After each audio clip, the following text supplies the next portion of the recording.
ठाकुर जी जैसे तैसे वहां से भाग करके ऊपर जाकर के खड़े हो गए तिरुपति भगवान। अब आज दूध मिल गया उसको, दूध निकाला, कंधे पर लाद करके ऊपर आया, बाहर से ही बोलता रहा है, क्षमा कर देना भगवान, 3 दिन आपको दूध नहीं दे पाया। अरे एक चोर मेरी ग्वारिया गौशाला में घुस आया था और उसके कारण ये, और आज मैंने उसके अच्छे से, पता नहीं कहीं तो उसके टूटे होंगे हाथ पांव, ऐसी जोर की लकुटी घुमा के मारी थी, अब याद रखेगा, जीवन में कभी दूध पीने नहीं आएगा। ठाकुर जी मंद मंद मुस्कुरा रहे थे, बोले अच्छा। उसने आकर के प्रणाम किया, दूध भोग सामने रखा। जैसे ही ठाकुर जी की झांकी देखी, थोड़ी में से रक्त निकल रहा था, नेत्र सजल हो गए, घबरा गया, बोले जय जय, ये आपको किसने मारा, ये इतनी श्रम कैसे हुआ आपकी थोड़ी पे? भगवान बोले छोड़ो अब रहने दो, क्या बताएं। नहीं नहीं बताओ, वो इंद्र भी होगा तो मैं स्वर्ग में जाकर के खींच के लाऊंगा उसको, किसने मारा आपको बताओ। ठाकुर जी बोले रहने दो, मत पूछो। भगवान एक बार नाम तो लीजिए आप उसका, कौन व्यक्ति है? तिरुपति का है, तिरुपति तिरुमला का है। तो ठाकुर जी बोले अच्छा, हमारे नगर के किसी व्यक्ति ने ऐसा किया, नाम बताइए आप, तुरंत नाम बताइए। ठाकुर जी बोले वो खंभ में जाके देखो, वहां उसका नाम लिखा है।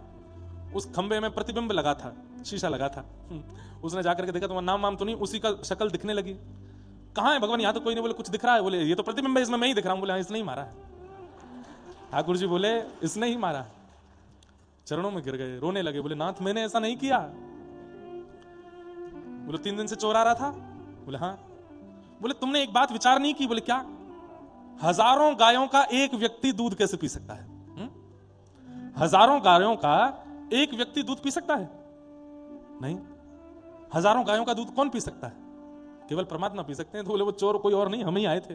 तुम हमारी बात नहीं मान रहे थे, रोज ऊपर लेकर के दूध चले आते हो तिरुपति में। अब तुम नहीं माने तो हमने सोचा कि ऐसा क्या करें कि तुमको आना ना पड़े, हम ही नीचे आके गैयाओं का दूध पी जाते थे। पर आज तुमने ऐसी सेवा करी हमारी, है इतनी जोर से लकुटी मारी। चरणों में गिर गए, तुरंत एक औषधि बना करके ठाकुर जी की थोड़ी पर लगाई।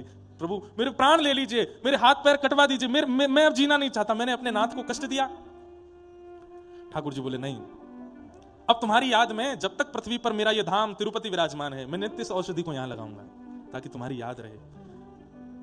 कुछ मांग लो, मैं तुमसे बहुत प्रसन्न हूं। तब उस भक्त ने क्या मांगा कि नाथ सेवा करना मेरा अधिकार है, वो अधिकार मुझसे छीनिए मत।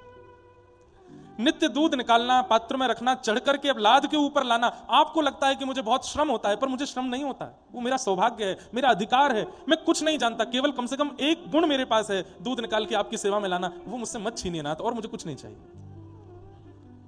ये अधिकार मुझसे मत छीनिए, ये मेरा अधिकार है, मुझे दे दीजिए। ठाकुर जी प्रसन्न हो गए और फिर अंतिम श्वास तक उस भक्त की वो सेवा चलती ही रही।